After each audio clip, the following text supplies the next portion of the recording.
Shalom, nous allons étudier le Daf Tet dans Masechet Shabbat et nous reprenons 4 lignes à la fin du Daf Chet Amud Bet ve Innatal Venatan Shloshtan Pturim. On parlait d'un cas où sur un seuil il y avait un endroit qui était surélevé qu'on appelait Iskoufa et la personne qui est sur cette Iskoufa a le droit de transférer un objet depuis ou vers quelqu'un qui est à l'intérieur de la maison, dans le domaine privé, et aussi transférer de ou vers quelqu'un qui se trouve à l'extérieur. Mais par contre, faire transférer un objet d'un qui est à l'extérieur à celui qui est à l'intérieur, ça il n'a pas le droit de le faire, mais si midarabanan, et s'ils l'ont fait vimnatal, venatan, s'il a pris et qu'il a transféré, shloshtan, plutôt les trois acteurs sont dispensés. Et la Gemara essaye d'utiliser cette variété comme objection à Rava. Et l'ima teve tiufta des Rava. Pourquoi ? Parce que Rava semble lui dire que ce serait chayav de faire cela, de transférer d'un domaine à l'autre, même si entre-temps on est passé par un makom tour. C'est-à-dire que passer d'un domaine privé à public en passant par un tour, Rava dit que c'est chayav, et donc c'est la situation qu'on a chez nous. C'est qu'il y en a un qui a transféré l'objet à la personne qui est au milieu, qui l'a transféré à l'autre, finalement c'est pareil. Pourquoi ?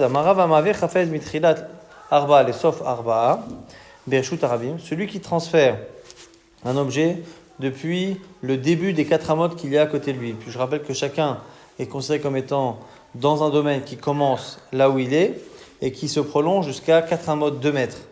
Et donc, à la fin de ces 2 mètres, on rentre dans un autre domaine, ce qui fait un transfert.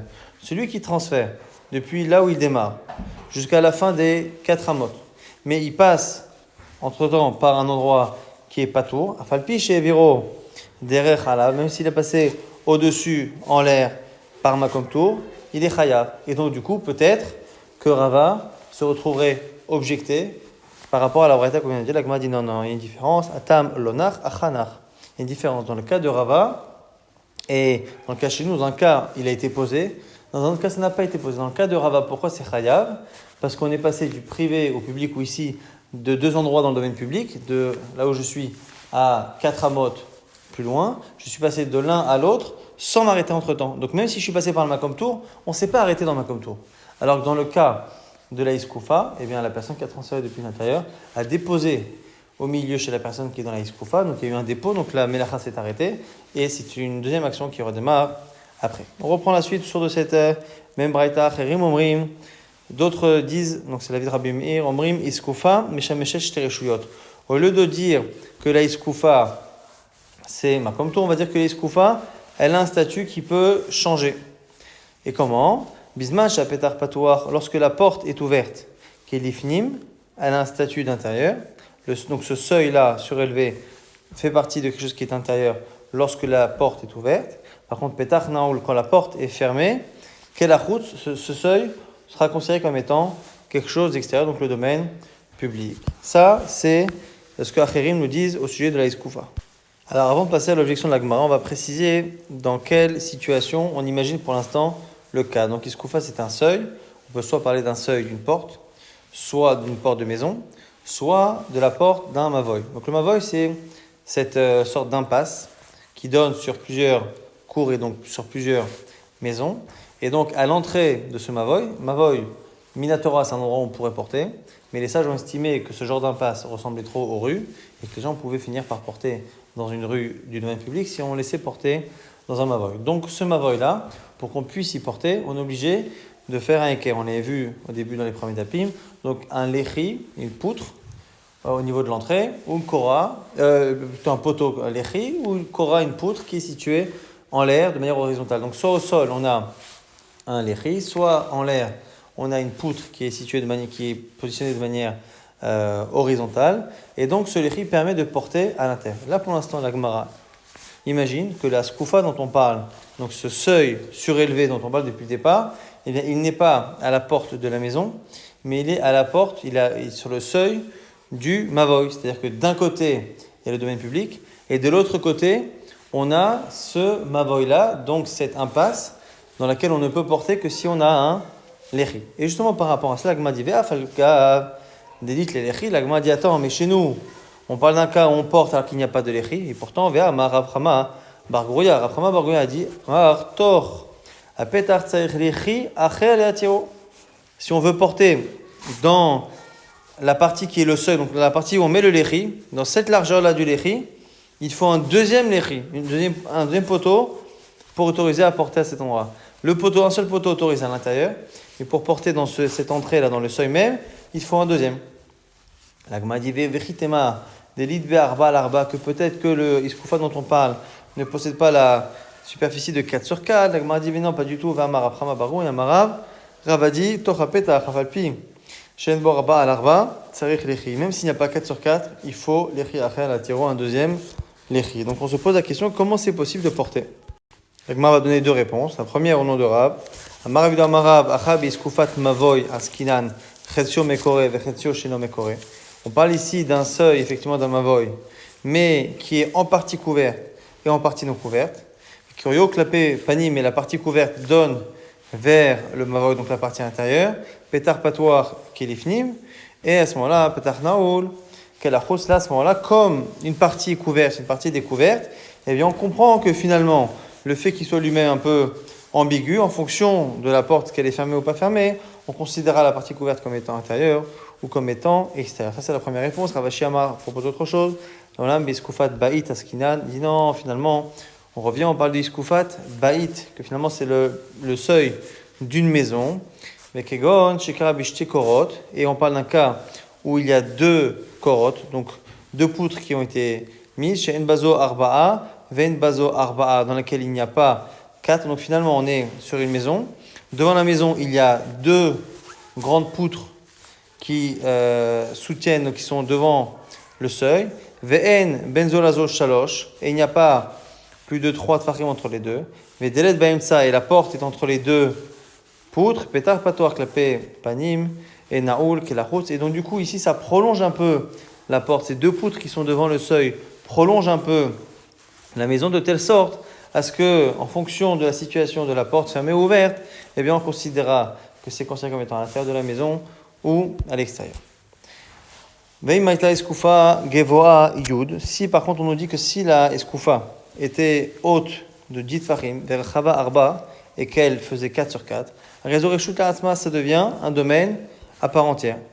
L'Agma dit, mais c'est allé les Rav Yitzhak Baravdimi, ça confirme ce que dit Rav Yitzhak Baravdimi, Damar Yitzhak Baravdimi, Omer, Aya Rabbi Meir, il disait au nom de Rabbi Meir, Kol makom shetamotse, shte reshuyot, hen reshut achat, kegon amud bereshut arabim, gavo ayud verachav arba. Quand tu trouves deux domaines différents, mais qui sont un seul domaine, c'est-à-dire deux domaines différents, mais d'une même nature, c'est-à-dire deux domaines privés l'un dans l'autre, kegon amud bereshut yachid, gavo ayud verachav arba.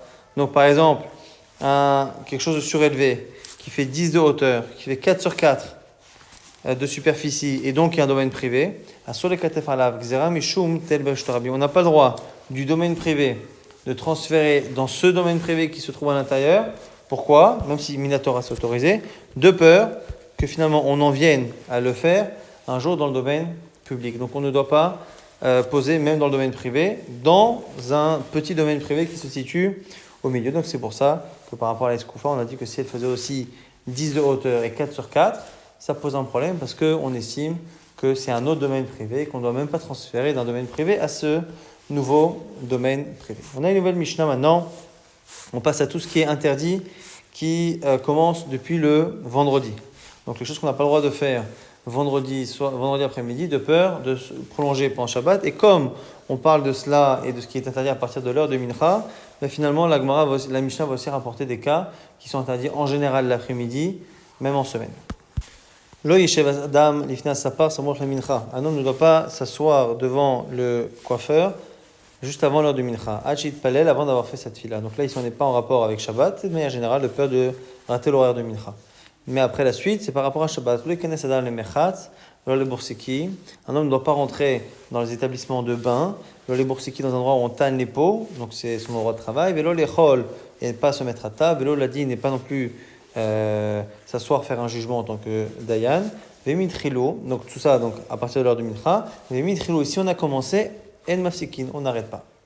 Par contre, mafsikin et kratchema, mais en mafsikin et tila, on fait une distinction que pour le kratchema on s'arrête, mais pas pour la tila. Donc on voit qu'on ne doit pas se mettre même en semaine à l'heure du Mincha devant le coiffeur. Et le vendredi, donc on ne doit pas rentrer ni dans les bains, ni au borseki, ni pour manger, ni pour juger à partir de l'heure du Mincha. Et si on l'a fait, on peut continuer. L'Agma va se poser d'abord la question de quelle heure de Mincha on parle. Mincha Gdola, Mincha Ktana et Samour la Mincha. De quel mincha on parle? Il est mal mincha gdola. Si on parle de mincha gdola, donc le premier horaire de mincha, qui est une demi-heure après chatzot. Donc une demi-heure après le milieu de la journée. Donc vraiment tout début de l'après-midi. Amailo, pourquoi pas? Comment imaginer qu'un homme ne puisse pas faire tout ce qu'on a dit alors qu'on est au tout début de l'horaire de mincha et qu'il a tout l'après-midi pour faire mincha? Avec Kashut Bayom, il y a le temps toute la journée. Et là, Samour les mincha ktana. Donc on propose de dire que c'est mincha ktana. Donc mincha ktana, c'est à 9h30, en partant du principe que la journée fait 12 heures. On divise donc le temps de journée en 12 et un 9,5 sur 12, on arrive à mincha ktana. Alors là, on a un problème. Pourquoi? Parce que là, du coup, ça devient tellement tard qu'on a du mal à comprendre la halakha qui dit dans la Mishnah que si on a commencé, on continue. Imitrilo de mafsikin. Comment peut-on dire que si on commence, on ne s'arrête pas? Les matiéti ufta de Rabbi Yoshua ben Levi, ça pose un problème à Rabbi Yoshua ben Levi. Pourquoi? Rabbi Yoshua ben Levi, kevan shigazman filat mincha, il dit dès que d'arrive l'horaire de mincha, sur la dam shit om klum kodem shit palel, filat mincha, il n'a pas le droit de goûter quoi que ce soit, de consommer. Donc du coup, ça pose un problème. Donc de cette halakha de Rabbi Yoshua ben Levi, on apprend qu'à mincha ktana, donc le mincha, l'horaire de mincha qui est en fin d'après-midi, eh bien on ne peut strictement rien goûter. Donc pour pas que ce soit contradictoire, on reprend le premier chat et donc on parle ici dans la Mishnah de mincha gdola, c'est-à-dire le premier horaire de mincha, c'est-à-dire une demi-heure après chatzot. Et donc on reste avec notre question, pourquoi interdire des actions qui a priori ne sont pas si longues que ça, le fait de se couper les cheveux, le fait de manger, le fait de juger, tout cela normalement ne devrait pas être si long au point qu'on n'a pas le droit de commencer à le faire à partir d'une demi-heure après chatzot. Donc ça c'est la question qui est posée par la Gemara et la Gemara va donner deux types de réponses. Le premier type de réponse, c'est de dire que tout ce qui est marqué dans la Mishnah, on ne parle pas des cas classiques, on ne parle pas du coiffeur normal, on ne parle pas d'un repas normal, on ne parle pas d'un jugement normal. Et deuxième type de réponse, c'est d'expliquer qu'on parle d'un jugement ou d'un repas ou d'un coiffeur normal, mais c'est xéra de peur qu'un accident arrive et rende la chose un peu plus complexe. Donc, l'olam, ça montre mincha gdola. On parle bien finalement de mincha gdola. Et à la question qu'on a posée donc, pourquoi interdire si tôt? Alors on nous précise. Premier type de réponse, donc, c'est Betisporet chez El Racha. C'est la coupe particulière de El Racha. Rachid nous explique que El Racha, c'était le gendre de Rabbi, et il avait appris spécialement la coupe. Il avait payé beaucoup d'argent pour apprendre à faire cette coupe très complexe, la coupe que le Kohen Gadol avait, qui était une coupe. On le coupait quasiment tous les jours pour faire en sorte que les cheveux aient une taille particulière de telle sorte à ce que la fin d'un cheveu arrive au niveau de la racine de l'autre cheveu. Et donc à l'époque, on n'a pas de tondeuse, ça demandait une certaine dextérité et donc ça mettait du temps. Et donc c'est ce genre de coupe qu'on n'a pas le droit de commencer, Samour la mincha gdola. Là le mechatz, et le mechatz, le bain c'est quoi? Les kula milta de mechatz. C'est celui qui vient faire tout ce qu'on fait dans un bain. Donc d'abord le fait d'aller au hammam pour transpirer, le fait après de se laver le corps, de se laver les cheveux, de s'enduire. Tout cela effectivement, c'est un vrai soin, c'est long et donc du coup ça il faut pas le faire. Là les boursiki, pareil les boursiki gdola. On parle d'un boursiki d'une tannerie qui est très grande et donc dans laquelle il y a beaucoup de travail. Mais là les chol besoda gdola, et pareil pour le repas, on parle pas d'un repas normal, on parle d'un très grand repas. Mais là la din, pareil pour le jugement. Mais trina din, c'est le fait de commencer un jugement et non pas de prendre un qui est déjà entamé. Ça, c'est le premier type de réponse, encore une fois, qui vient nous dire que finalement, dans la Mishnah, ne sont interdits que des situations particulières. Rav Acha ben Yaakov, lui, préfère dire que non, que puisque la Mishnah a parlé en général d'un coiffeur, en général d'un repas, c'est tous les repas, tous les coiffeurs et tous les jugements qui sont interdits d'être commencés à mincha gdola. Donc là, Bétis pourrait être didan, chatrila, amai. Pourquoi finalement, alors du coup, on n'a pas le droit d'aller chez le coiffeur? Eh bien, Xera Shema Shaber Azug, de peur que les ciseaux s'abîment et que du coup, le temps qu'il aille les réparer ou qu'il aille en chercher d'autres, eh bien, on finisse par dépasser l'horaire. Alors, on dit alors, le mechatz, pourquoi ce serait interdit simplement d'aller, comme en général on va pour transpirer, pour faire un hammam? Xera Shemaïd al-Final, de peur que là-bas il s'attarde, il s'endorme, il perd du temps et il oublie. Alors, les boursiki, pareil, les yaronim alma, les chatrila amaïlo. Si c'est juste pour aller vérifier ce qui se passe dans la tannerie, pourquoi pas? Dilma chazev seda bezvine ou matrid, de peur qu'il voit finalement qu'il y a quelque chose qui ne fonctionne pas comme il faut, qu'il va perdre de l'argent, donc du coup, il se remet à travailler et il oublie l'horaire. Velo lechol vesodaktana, les chatrila amaïlo, dilma atil imshuche, pareil le repas, même si c'est un petit repas, parfois on commence par un repas qu'on pense être petit, finalement, on rajoute des mets et on finit par s'attarder. Velo la din, pareil, bigmar din et chatrila amaïlo, pourquoi ne pas terminer un din à partir de mincha gdola? Dinma chazet ama, de peur que lui vienne finalement un nouvel argument et que finalement ils remettent en cause complètement ce qu'ils avaient commencé les juges à mettre en place à la séance précédente et que finalement on reprend depuis le départ et qu'on arrive finalement à quelque chose qui ressemble à Trilat Dina et du coup on a peur qu'on finisse par oublier tous les zmanim. Maintenant la Gemara va se poser la question de à partir de quand on estime que lorsqu'on a dit dans la Mishnah que si on a commencé, on ne s'arrête pas. Qu'est-ce qu'on appelle que l'on a commencé? Mais maintenant, il y a Trilat Tisporet. À partir de quand on estime qu'on a commencé à aller chez le coiffeur? Amar Avavin, Mishaniach, Marforet, Shel Saparin, Albirkav. À partir du moment où on nous a mis le sort de gilet que l'on mettait, le vêtement de protection que le coiffeur met sur ses clients. Ou maintenant, il y a Trilat Mechatz. Le début du Mechatz, c'est quand? Amar Avavin, Mishare Marfarto, Imeno. Rachid dit qu'il enlève son foulard, le tissu qu'il a sur la tête, c'est le premier vêtement qu'il enlève. À ce moment-là, c'est déjà considéré comme étant au mechatz. Boursiki, mishikshor, ben ketefav, là aussi c'est une sorte de tablier qu'il doit mettre. Une fois qu'il le met, ça veut dire qu'il a déjà commencé à s'occuper du boursiki et il n'est pas obligé de s'interrompre. Mais maintenant, il m'a achila, et le début du repas, c'est quand? Ravama mishiitol yadav, selon Rav, c'est lorsque l'on se lave les mains. Rabbi Chainama, mishiatir chagura. Lui, c'est à partir du moment où on desserre la ceinture. L'Agma nous dit, et c'est pas un désaccord qui est entre les deux, il l'appliquer. Halan ve haleu, ça dépend de qui on parle. Si on parle de nous, gens de Bavel, aussi on parle de pourquoi? Parce que les gens de Bavel avaient l'habitude la journée de porter une ceinture très serrée, et donc la première chose qu'ils faisaient avant de manger, c'était de la desserrer, alors que les gens d'Israël ne le faisaient pas. Et donc la première étape qu'ils faisaient avant de se mettre à table, c'est de faire Netilat Yadayim.